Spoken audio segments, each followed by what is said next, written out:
सत श्री अकाल। न्यूज़ 18 पंजाब हरियाणा हिमाचल तुसीं देख रहे हो। गौरव शुक्ला मैं हां तुहाडे नाल।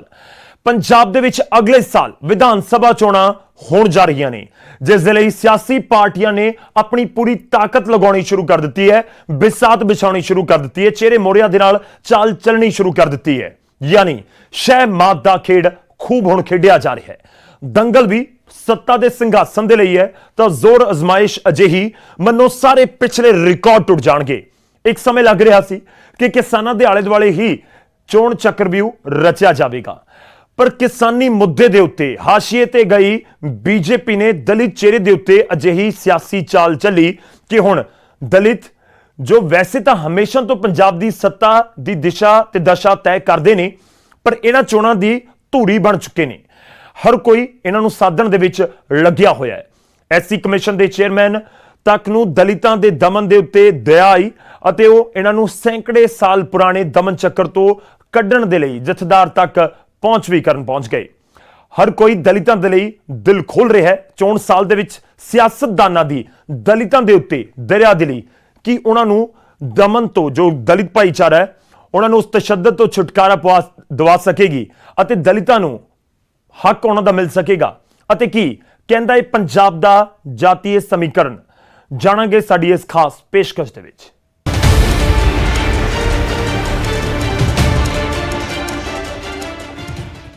पंजाब दे विच विधान सभा चोणां दे विच हुण ज़्यादा वक्त नहीं बचिया है। सूबे दे दलित वोट बैंक नूं साधण दी कोशिश दे विच हर सियासी पार्टी आपो अपने तरीके दे नाल लगी हुई है। कौमी एससी कमिशन दे मुखी विजय सांपला ने दलितां दे मुद्दे नूं लैके हाल ही दे विच अकाल तख्त साहब दे जथेदार ज्ञानी हरप्रीत सिंह दे नाल मुलाकात कीती। आखिर की सी दलितां दी शिकायत अते की दलितां नूं लैके पंजाब दे विच सियासी सरगर्मियां वधियां होईयां ने, रिपोर्ट जरिए देखते हैं।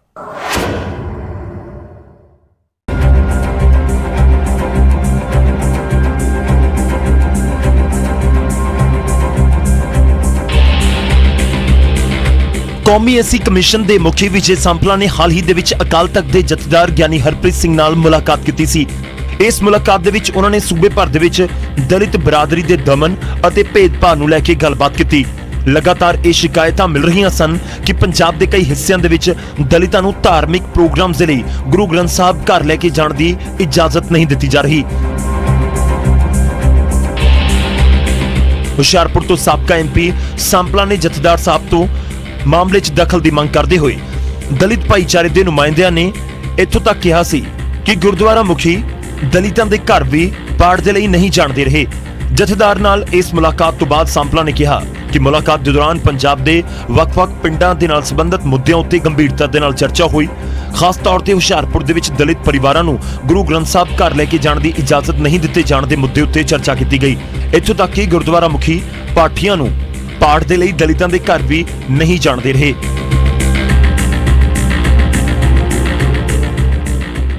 कुछ गुरुद्वारा साहिबान दे विच मनाही भी की गई या कुछ जिहड़े मजहबी सिंह ने उन्हां दे घरां दे विच गुरु ग्रंथ साहब के प्रकाश ना होण देना और लिखती रूप च, और 3-4 ऐसे केस सीगे कि उन्हां दे मित्रक दे खंड जानी परिवार का जो किसी की डेथ हो जाती तो असीं सारे खंड पाठ कराने तो वो भी रोक लगाती। और ऐसे 3-4 केस सी और इन्होंने बहुत सारिया इस केस में लैके केस तो बहुत सी, पर इमीजिएटली जो 3-4 ध्यान च आए थे मैं वो एक टांडे की भी सी चर्चा सख्ती उन्होंने जरूर ध्यान च लिया। सांपला ने तो इत्थों तक कहा कि जथेदार ने खुद इस गल उत्ते हैरानी जताई ਅਤੇ गरीब दलितां ਅਤੇ होरां दे विचाले इस भेदभाव ਨੂੰ जल्द खत्म करने के लिए जरूरी कदम चुकने का भरोसा भी दिता। उन्होंने कहा कि मैं इसकी पड़ताल जरूर करावांगा और अगर ये सच होया तो उन्होंने उत्ते जो भी लोड़ींदी कार्रवाई जो भी उन्होंने अपनी धार्मिक मर्यादा में रह के हो सकती है करांगा। दस दईए कि मजिठिया के बोडेवाला कंग पिंड दे विच रहण वाले दलित परिवारां ने एससी कमिशन के चेयरपर्सन विजय सांपला नूं शिकायत की सी कि पिंड दे विच कुछ परिवार उन्हां दे घरां दे विच खुशी अते गम दे उत्ते अखंड पाठ नहीं करन दिंदे। जिस कमेटी नूं सिख पंथ दी सर्वोत्तम अदालत श्री अकाल तख्त साहब वालों कोई मानता नहीं, जिस कमेटी नूं सिख जगत दे विच कोई जगह नहीं, उस कमेटी दे अखौती ਸ਼ਰਾਰਤੀ ਅੰਸਰ ਜੋ ਦਲਿਤ ਸਮਾਜ ਦੇ ਘਰ ਨੇ ਉਹਨਾਂ ਘਰਾਂ ਦੇ ਵਿੱਚ ਖੁਸ਼ੀ ਤੇ ਗਮੀ ਦੇ ਪਾਠ ਨਹੀਂ ਹੋਣ ਦਿੰਦੇ। ਇਹਨਾਂ ਨੂੰ ਆਣ ਕੇ ਡਰਾਉਂਦੇ ਨੇ, ਇਹਨਾਂ ਨੂੰ ਆਣ ਕੇ ਧਮਕਾਉਂਦੇ ਨੇ ਤੇ ਪੈਸੇ ਲੈਂਦੇ ਨੇ। ਇਸ ਕਦਰ ਉਹ ਕਹਿੰਦੇ ਨੇ ਕਿ ਤੁਸੀਂ ਸਾਡੇ ਸਮਾਜ ਦਾ ਹਿੱਸਾ ਨਹੀਂ। ਜੇਕਰ ਅਸੀਂ ਤੁਹਾਡੇ ਘਰ ਦੇ ਵਿੱਚ ਸਾਹਿਬ ਸ਼੍ਰੀ ਗੁਰੂ ਗ੍ਰੰਥ ਸਾਹਿਬ ਜੀ ਦਾ ਸਰੂਪ ਲੈ ਕੇ ਆਵਾਂਗੇ, ਉਹ ਸਰੂਪ ਅਪਵਿੱਤਰ ਹੋ ਜਾਣਗੇ। ਜਿਸ ਕਰਕੇ ਇਹ ਸ਼ਰਾਰਤੀ ਲੋਕ ਹਰੇਕ ਖੁਸ਼ੀ ਤੇ ਗਮੀ ਵਿੱਚ ਸਾਡੇ ਸਮਾਜ ਨੂੰ ਟਾਰਗੇਟ ਬਣਾਉਂਦੇ ਨੇ। ਵੱਡੇ ਵੀਰ ਦੀ ਡੈਥ ਹੋ ਗਈ ਸੀ, ਉਹਨਾਂ ਨੇ ਨਿਸ਼ਾਨ ਸਾਹਿਬ ਲਾਇਆ, ਗੁਰਦੁਆਰਾ ਬਣਾਇਆ। ਜਦੋਂ ਡੈਥ ਹੋ ਗਈ ਇਹਨਾਂ ਨੇ ਖੰਡ ਪਾਠ ਮੁਸਲ ਨੂੰ ਸੱਦ ਕੇ, ਪਿੰਡ ਦਿਆਂ ਨੇ ਸੱਦ ਕੇ,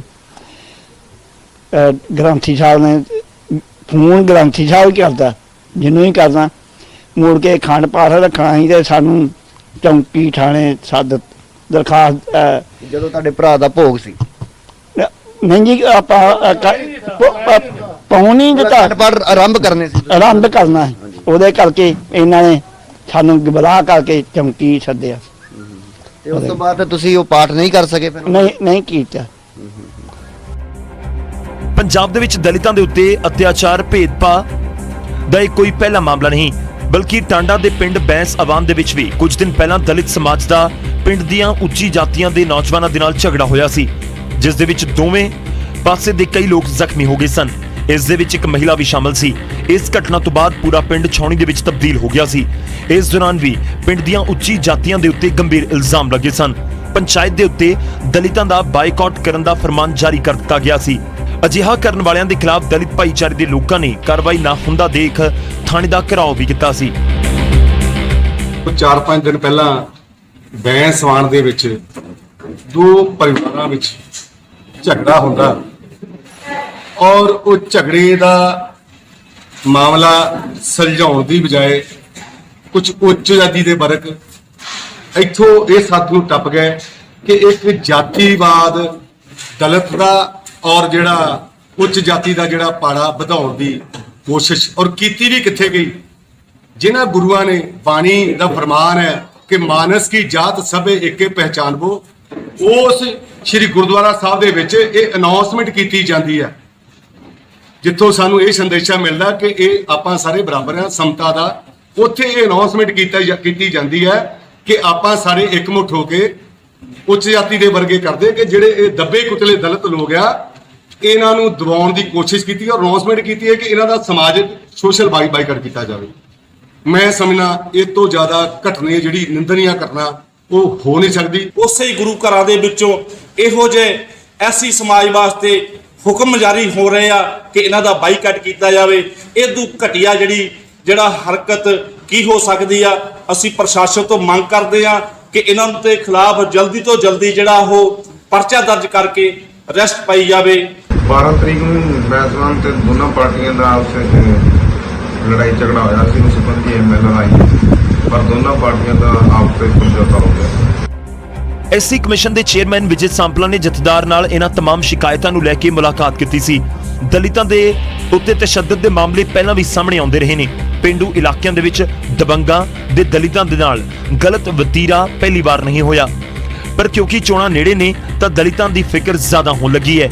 ਦਲਿਤਾਂ ਦਾ ਖੁਦ ਦੁੱਖ ਤਕਲੀਫ ਵੰਡ ਕੇ ਉਹਨਾਂ ਦਾ ਹਮਦਰਦ ਹਿਤੈਸ਼ੀ ਬਣਨ ਦੀ ਮਨੋਂ ਹੋੜ ਲੱਗੀ ਹੋਈ ਹੈ। ਅਜਿਹੇ ਚ ਭਲਾ ਬੀਜੇਪੀ ਦੇ ਸਾਬਕਾ ਐਮਪੀ ਅਤੇ ਐਸਸੀ ਕਮਿਸ਼ਨ ਦੇ ਚੇਅਰਮੈਨ ਵਿਜੇ ਸਾਂਪਲਾ ਕਿਵੇਂ ਪਿੱਛੇ ਰਹਿੰਦੇ। ਬੀਜੇਪੀ ਨੇ ਤਾਂ ਇਸ ਵਾਰ ਪੰਜਾਬ ਦੇ ਵਿੱਚ ਸਭ ਤੋਂ ਪਹਿਲਾਂ ਦਲਿਤ ਚਿਹਰੇ ਦੀ ਸਿਆਸਤ ਦਾ ਡਾ ਖੇਡਿਆ ਸੀ ਅਤੇ ਹੁਣ ਜਿਸ ਤਰ੍ਹਾਂ ਨਾਲ ਦਲਿਤਾਂ ਦੇ ਦਮਨ ਚੱਕਰ ਉੱਤੇ ਫੌਰਨ ਐਕਸ਼ਨ ਲਿਆ ਜਾ ਰਿਹਾ ਹੈ, ਉਸ ਨਾਲ ਇਹ ਵੀ ਸਮਝਿਆ ਜਾ ਸਕਦਾ ਹੈ ਕਿ ਪੰਜਾਬ ਦੇ ਵਿੱਚ ਸੱਤਾ ਤੱਕ ਲੈ ਕੇ ਜਾਣ ਦੇ ਵਿੱਚ ਦਲਿਤਾਂ ਦਾ ਕਿੰਨਾ ਵੱਡਾ ਯੋਗਦਾਨ ਰਹਿੰਦਾ ਹੈ। Bureau report, news 18।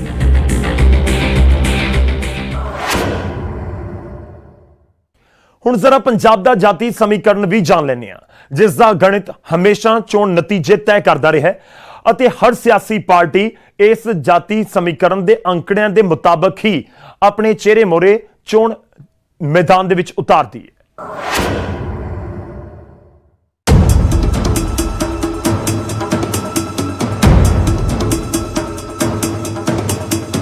ਪੰਜਾਬ ਖੇਤੀ ਪ੍ਰਧਾਨ ਸੂਬਾ ਹੈ। ਪੰਜਾਬ ਦੇ ਲੱਖਾਂ ਕਿਸਾਨ ਤੇ ਨਵੇਂ ਖੇਤੀ ਕਾਨੂੰਨਾਂ ਦੇ ਖਿਲਾਫ ਕੇਂਦਰ ਦੀ ਬੀਜੇਪੀ ਸਰਕਾਰ ਦੇ ਖਿਲਾਫ ਸੜਕਾਂ ਤੇ ਨੇ, ਅੰਦੋਲਨ ਨੂੰ ਅੰਜਾਮ ਤੱਕ ਪਹੁੰਚਾਉਣ ਦੇ ਵਿੱਚ ਜੁਟੇ ਨੇ। ਇਸ ਅੰਦੋਲਨ ਨੂੰ ਕੈਸ਼ ਕਰਨ ਦੇ ਵਿੱਚ ਕਾਂਗਰਸ, ਅਕਾਲੀ ਦਲ ਅਤੇ ਆਮ ਆਦਮੀ ਪਾਰਟੀ ਨੇ ਕੋਈ ਕਸਰ ਨਹੀਂ ਛੱਡੀ ਅਤੇ ਇਸ ਦੌੜ ਦੇ ਵਿੱਚ ਜ਼ਾਹਰ ਤੌਰ ਤੇ ਬੀਜੇਪੀ ਪਛੜ ਗਈ। ਪਰ ਚੋਣ ਦੀ ਜੰਗ ਜਿੱਤਣ ਦੇ ਲਈ ਕਈ ਹੋਰ ਵੀ ਗੱਲਾਂ ਮਾਇਨੇ ਰੱਖਦੀਆਂ ਨੇ। ਦੇਸ਼ ਦੇ ਵਿੱਚ ਚੋਣ ਲੜਨ ਦਾ ਨਤੀਜਾ ਜਾਤੀ ਸਮੀਕਰਨ ਦੇ ਉੱਤੇ ਵੀ ਟਿਕਿਆ ਰਹਿੰਦਾ ਹੈ, ਇਹ ਸੱਚਾਈ ਹੈ। ਪੰਜਾਬ 'ਚ ਅਗਲੇ ਸਾਲ ਵਿਧਾਨ ਸਭਾ ਚੋਣਾਂ ਹੋਣੀਆਂ ਨੇ ਅਤੇ ਸਿਆਸੀ ਦਾਅ-ਪੇਚ ਦਾ ਖੇਡ ਸ਼ੁਰੂ ਹੋ ਚੁੱਕਿਆ ਹੈ।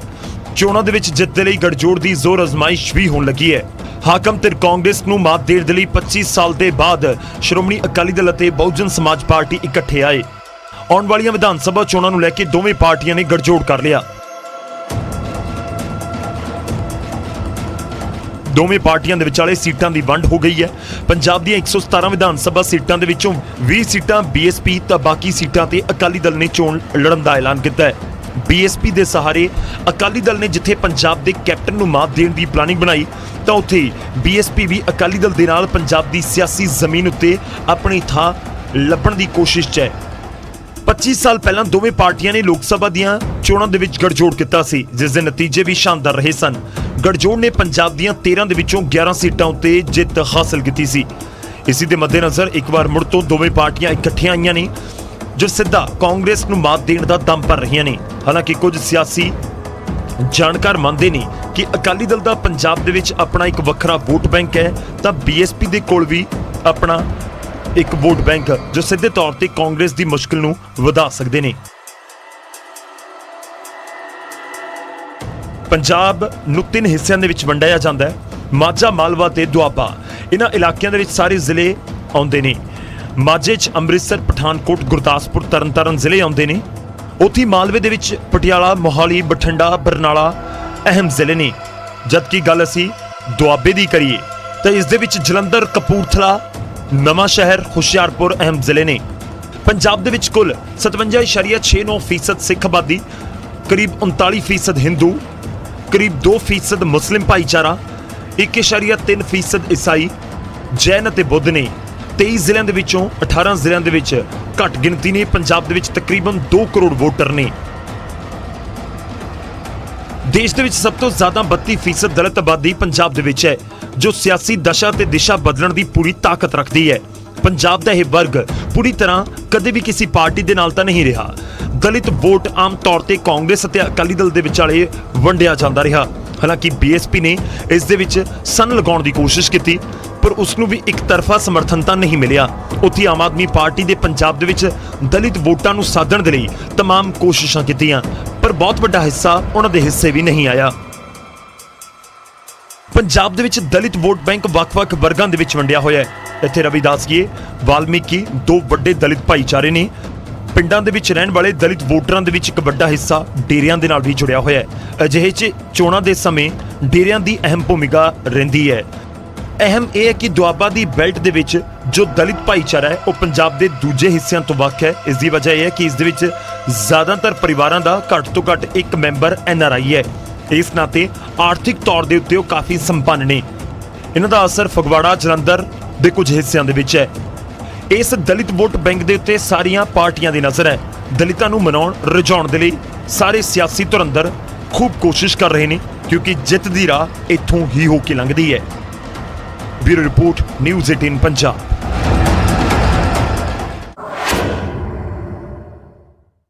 ਪੰਜਾਬ ਦੇ ਵਿੱਚ ਅਗਲੇ ਸਾਲ ਦੀ ਸ਼ੁਰੂਆਤ ਦੇ ਵਿੱਚ ਹੋਣ ਵਾਲੀਆਂ ਵਿਧਾਨ ਸਭਾ ਚੋਣਾਂ ਨੂੰ ਲੈ ਕੇ ਹੁਣ ਤੋਂ ਹੀ ਸਿਆਸੀ ਸਮੀਕਰਨ ਸਿਆਸੀ ਪਾਰਟੀਆਂ ਦੇ ਵੱਲੋਂ ਬਿਠਾਏ ਜਾ ਰਹੇ ਨੇ। ਕਾਂਗਰਸ ਤੋਂ ਲੈ ਕੇ ਅਕਾਲੀ ਦਲ ਤੱਕ ਦੀ ਨਜ਼ਰ ਸੂਬੇ ਦੇ 32% ਤੋਂ ਜ਼ਿਆਦਾ ਵੱਡਾ ਦਲਿਤ ਵੋਟ ਬੈਂਕ ਹੈ ਉਸ ਦੇ ਉੱਤੇ ਹੈ। ਕੋਈ ਦਲਿਤ ਚਿਹਰੇ ਨੂੰ ਉਪ ਮੁੱਖ ਮੰਤਰੀ ਬਣਾਉਣ ਦਾ ਦਾਅਵਾ ਕਰ ਰਿਹਾ ਹੈ, ਕੋਈ ਵਿਕਾਸ ਦੇ ਦਾਅਵਿਆਂ ਦੇ ਦਮ ਦੇ ਉੱਤੇ ਦਲਿਤ ਭਾਈਚਾਰੇ ਦਾ ਵੋਟ ਹਾਸਲ ਕਰਨਾ ਚਾਹੁੰਦਾ ਹੈ।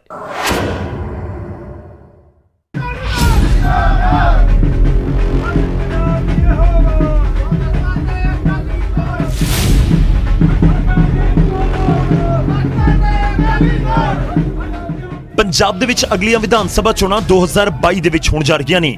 ਮੌਜੂਦਾ ਹਾਲਾਤ ਦੇਖਦੇ ਹੋਏ ਲੱਗ ਰਿਹਾ ਹੈ ਕਿ ਇਸ ਵਾਰ ਬੇਅਦਬੀ, ਕਿਸਾਨਾਂ ਦੇ ਇਲਾਵਾ ਦਲਿਤ ਚਿਹਰੇ ਦੇ ਆਲੇ ਦੁਆਲੇ ਸਿਆਸੀ ਤਾਣਾ ਬਾਣਾ ਬੁਣਿਆ ਜਾ ਰਿਹਾ ਹੈ ਤਾਂ ਕਿ ਸੱਤਾ ਹਾਸਲ ਕੀਤੀ ਜਾ ਸਕੇ। ਕੁਰਸੀ ਦੀ ਇਸ ਦੌੜ ਦੇ ਵਿੱਚ ਕੋਈ ਸਿਆਸੀ ਪਾਰਟੀ ਪਿੱਛੇ ਨਹੀਂ ਰਹਿਣਾ ਚਾਹੁੰਦੀ। ਤਾਂ ਹੀ ਤਾਂ ਇਸ ਸਾਲ ਅੰਬੇਡਕਰ ਜਯੰਤੀ ਦੇ ਮੌਕੇ ਦੇ ਉੱਤੇ ਸ਼੍ਰੋਮਣੀ ਅਕਾਲੀ ਦਲ ਦੇ ਮੁਖੀ ਸੁਖਬੀਰ ਬਾਦਲ ਨੇ ਸੱਤਾ ਦੇ ਵਿੱਚ ਆਉਣ ਦੇ ਉੱਤੇ ਦਲਿਤ ਭਾਈਚਾਰੇ ਤੋਂ ਡਿਪਟੀ ਸੀਐਮ ਬਣਾਉਣ ਦਾ ਵਾਅਦਾ ਤੱਕ ਕਰ ਦਿੱਤਾ। ਤਾਂ ਮੁੱਖ ਮੰਤਰੀ ਕੈਪਟਨ ਅਮਰਿੰਦਰ ਸਿੰਘ ਨੇ ਪੰਜਾਬ ਦੇ ਵਿੱਚ ਸਾਰੀ ਯੋਜਨਾਵਾਂ ਦੇ ਵਿੱਚ ਘੱਟ ਤੋਂ ਘੱਟ 30% ਫੰਡ ਸੂਬੇ ਦੀ ਅਨੁਸੂਚਿਤ ਜਾਤੀ ਦੀ ਭਲਾਈ ਦੇ ਲਈ ਖਰਚ ਕਰਨ ਦੇ ਦਿਸ਼ਾ ਨਿਰਦੇਸ਼ ਜਾਰੀ ਕਰ ਦਿੱਤੇ। ਸ਼੍ਰੋਮਣੀ ਅਕਾਲੀ ਦਲ ਦੇ ਪ੍ਰਧਾਨ ਸੁਖਬੀਰ ਸਿੰਘ ਬਾਦਲ ਨੇ ਐਲਾਨ ਕੀਤਾ ਸੀ ਕਿ ਜੇਕਰ ਆਉਣ ਵਾਲੀਆਂ ਵਿਧਾਨ ਸਭਾ ਚੋਣਾਂ ਦੇ ਵਿੱਚ ਉਹਨਾਂ ਦੀ ਪਾਰਟੀ ਜਿੱਤ ਕੇ ਸੱਤਾ ਦੇ ਵਿੱਚ ਆਉਂਦੀ ਹੈ ਤਾਂ ਡਿਪਟੀ ਸੀਐਮ ਦਲਿਤ ਪਰਿਵਾਰ ਤੋਂ ਬਣਾਇਆ ਜਾਵੇਗਾ। ਇੰਨਾ ਹੀ ਨਹੀਂ, ਉਹਨਾਂ ਨੇ ਕਿਹਾ ਕਿ ਦੁਆਬਾ ਦੇ ਖੇਤਰ ਦੇ ਵਿੱਚ ਅੰਬੇਡਕਰ ਦੇ ਨਾਮ ਦੇ ਉੱਤੇ ਯੂਨੀਵਰਸਿਟੀ ਬਣਾਈ ਜਾਵੇਗੀ ਅਤੇ ਫਿਰ ਬੀਐਸਪੀ ਦੇ ਨਾਲ ਗੜਜੋੜ ਕਰਕੇ 2022 ਦੇ ਚੋਣ ਰਣ ਦੇ ਵਿੱਚ ਆਪਣਾ ਦਾਅ ਵੀ ਖੇਡਿਆ। ਅੱਜ ਖਾਸ ਸੰਦੇਸ਼ ਲੈ ਕੇ ਇਸ ਧਰਤੀ ਦੇ ਉੱਤੇ ਪਹੁੰਚੇ ਨੇ ਨੈਸ਼ਨਲ ਜਨਰਲ ਸੈਕਟਰੀ ਨੇ, ਉਹਨਾਂ ਦਾ ਸਨਮਾਨ। ਕੈਪਟਨ ਅਮਰਿੰਦਰ ਸਿੰਘ ਨੇ ਵੀ ਦਲਿਤਾਂ ਦੇ ਲਈ ਪਿਟਾਰਾ ਖੋਲ੍ਹ ਦਿੱਤਾ ਤੇ ਚੋਣਾਂ ਦੇ ਵਿੱਚ 1 ਸਾਲ ਤੋਂ ਵੀ ਘੱਟ ਸਮੇਂ ਵਿਚਾਲੇ ਕੈਪਟਨ ਨੇ ਵੱਡੇ ਐਲਾਨ ਕਰਕੇ ਇਹ ਜਿਤਾਉਣ ਦੀ ਭਰਪੂਰ ਕੋਸ਼ਿਸ਼ ਕੀਤੀ ਕਿ ਕਾਂਗਰਸ ਤੋਂ ਵੱਡਾ ਹਿਤੈਸ਼ੀ ਪੰਜਾਬ ਦੇ ਵਿੱਚ ਦਲਿਤਾਂ ਦਾ ਕੋਈ ਨਹੀਂ। ਦਲਿਤ ਭਾਈਚਾਰੇ ਨੂੰ ਸਾਧਨ ਦੇ ਲਈ ਕੈਪਟਨ ਨੇ ਸਾਰੇ ਵਿਭਾਗਾਂ ਦੇ ਵਿੱਚ ਐਸਸੀ ਅਹੁਦਿਆਂ ਦਾ ਬੈਕਲੌਗ ਪਹਿਲ ਦੇ ਆਧਾਰ ਦੇ ਉੱਤੇ ਭਰਨ ਦਾ ਐਲਾਨ ਕੀਤਾ। ਐਸਸੀ ਵਿਦਿਆਰਥੀਆਂ ਦੇ ਲਈ ਸਕਾਲਰਸ਼ਿਪ ਦੇ ਇਲਾਵਾ ਹਰ ਘਰ ਪੱਕੀ ਛੱਤ ਯੋਜਨਾ ਦੇ ਤਹਿਤ ਪਿੰਡਾਂ ਦੇ ਵਿੱਚ ਐਸਸੀ ਵਰਗ ਦੇ ਲਈ 30% ਰਾਖਵੇਂ ਕਰਨ ਦਾ ਐਲਾਨ ਹੋਇਆ। ਦੱਸ ਦਈਏ ਕਿ ਪੰਜਾਬ ਦੇ ਵਿੱਚ ਦਲਿਤ ਵੋਟ ਬੈਂਕ ਵੱਖ-ਵੱਖ ਵਰਗਾਂ ਦੇ ਵਿੱਚ ਵੰਡਿਆ ਹੋਇਆ ਹੈ। ਰਵਿਦਾਸ ਭਾਈਚਾਰਾ, ਬਾਲਮੀਕ ਭਾਈਚਾਰਾ ਦੋ ਵੱਡੇ ਵਰਗ ਨੇ। ਪਿੰਡਾਂ ਦੇ ਵਿੱਚ ਰਹਿਣ ਵਾਲੇ ਦਲਿਤ ਵੋਟਰਾਂ ਦਾ ਇੱਕ ਵੱਡਾ ਹਿੱਸਾ ਡੇਰਿਆਂ ਦੇ ਨਾਲ ਜੁੜਿਆ ਹੋਇਆ ਹੈ। ਇਸ ਲਈ ਚੋਣਾਂ ਦੇ ਵਿੱਚ ਡੇਰੇ ਵੀ ਅਹਿਮ ਭੂਮਿਕਾ ਨਿਭਾ ਸਕਦੇ ਨੇ ਤੇ ਸਾਰੀਆਂ ਚੀਜ਼ਾਂ ਨੂੰ ਜ਼ਿਹਨ ਦੇ ਵਿੱਚ ਰੱਖਦੇ ਹੋਏ ਸਿਆਸੀ ਪਾਰਟੀਆਂ 2022 ਦੇ ਵੱਲ ਕਦਮ ਵਧਾ ਰਹੀਆਂ ਨੇ। Bureau report, news 18 Punjab.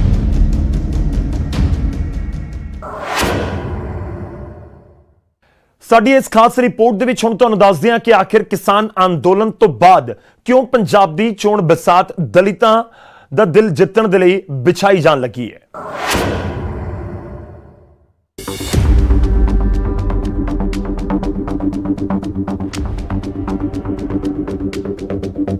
Punjab ਦੇ ਵਿੱਚ ਚੋਣ ਹਲਚਲ ਵੱਧ ਗਈ ਹੈ। ਪਿਛਲੇ ਕਰੀਬ 1 ਸਾਲ ਤੋਂ ਪੰਜਾਬ ਦੇਸ਼ ਦੀ ਸਿਆਸਤ ਦਾ ਧੁਰਾ ਬਣਿਆ ਹੋਇਆ ਹੈ। ਇਸ ਦਾ ਕਾਰਨ ਹੈ 3 ਖੇਤੀ ਕਾਨੂੰਨਾਂ ਦੇ ਖਿਲਾਫ ਕਿਸਾਨਾਂ ਦਾ ਅੰਦੋਲਨ ਜੋ ਪੰਜਾਬ ਤੋਂ ਹੀ ਸ਼ੁਰੂ ਹੋਇਆ ਤੇ ਦੇਸ਼ ਭਰ 'ਚ ਫੈਲਿਆ। ਖਾਸ ਤੌਰ ਤੇ ਦੇਸ਼ ਦੀ ਰਾਜਧਾਨੀ ਦਿੱਲੀ ਦੀਆਂ ਬਰੂਹਾਂ ਦੇ ਉੱਤੇ ਕਿਸਾਨ 7 ਮਹੀਨਿਆਂ ਤੋਂ ਜ਼ਿਆਦਾ ਸਮੇਂ ਤੋਂ ਡੇਰਾ ਲਗਾ ਕੇ ਬੈਠੇ ਨੇ।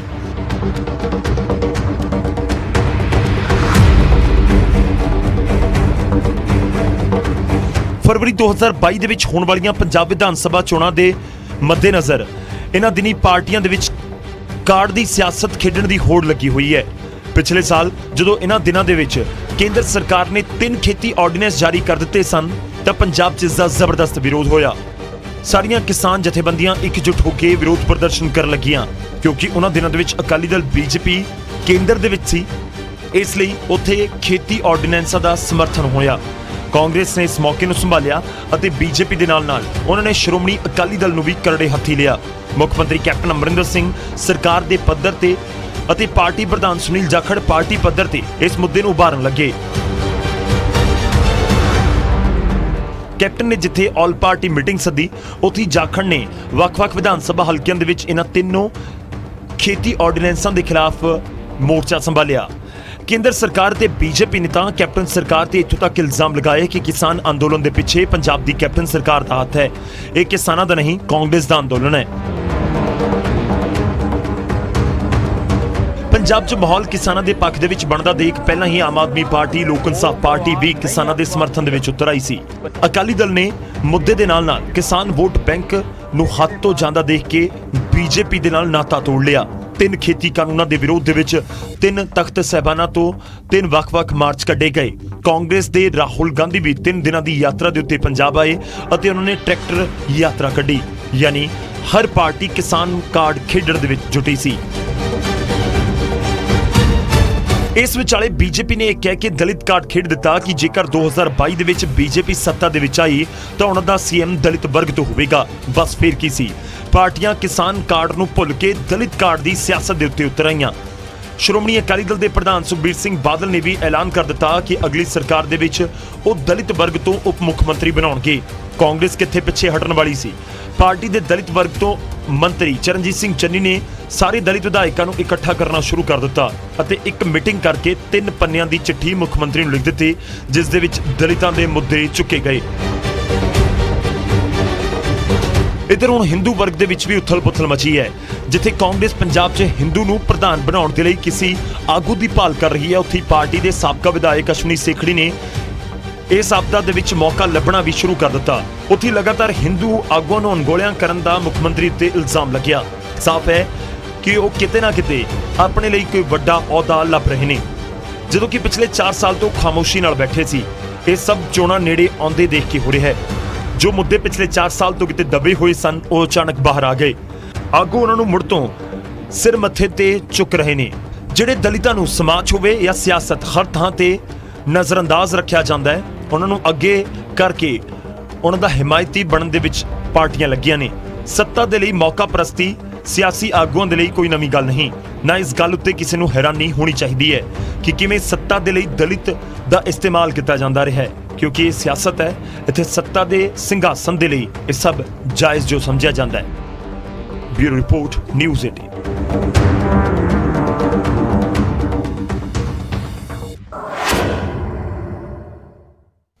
ਤਾਂ ਸਾਡੀ ਅੱਜ ਦੀ ਖਾਸ ਪੇਸ਼ਕਸ਼ ਦੇ ਵਿੱਚ ਇੰਨਾ ਹੀ। 2022 ਦੀਆਂ ਚੋਣਾਂ ਦੇ ਵਿੱਚ ਕਿਹੜੇ ਮੁੱਦੇ ਅਹਿਮ ਨੇ ਤੇ ਕਿਹੜੇ ਮੁੱਦਿਆਂ ਨੂੰ ਲੈ ਕੇ ਇਸ ਵਾਰ ਸਿਆਸੀ ਪਾਰਟੀਆਂ ਚੋਣ ਮੈਦਾਨ ਦੇ ਵਿੱਚ ਹੋਣਗੀਆਂ, ਨਿਊਜ਼ 18 ਪੰਜਾਬ ਤੁਹਾਡੇ ਤੱਕ ਹਰ ਜਾਣਕਾਰੀ ਪਹੁੰਚਾਉਂਦਾ ਰਹੇਗਾ। ਫਿਲਹਾਲ ਇਜਾਜ਼ਤ ਦਿਓ, ਧੰਨਵਾਦ।